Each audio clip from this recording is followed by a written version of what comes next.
புலவர் மனதை கவரும் வெள்ளெழுத்து மல்லிகைகள் மனமாய் நிமிர்ந்து போர்க்கொடி போலவே பாதையில் புது பூக்கள் படையே பருவமழை சிந்தும் காத்தில் பசுமையின் போரில் நாணம் இல்லை பொன் மயங்கும் செவ்வந்தி திகழ்ந்து கனிவோடு காற்றில் மிதக்கும்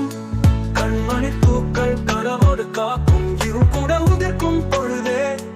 இன்னல்களை துளைக்கும் இன்பம் தரும் மலர்கள் படை நிற்கிறது தீவிரமாய் மௌனத்தின் இசையோடு திக்கை சென்று சுகத்தை வரவேற்கும் நெஞ்சங்களை சிறகுகளைப் போல தழுவி விடும்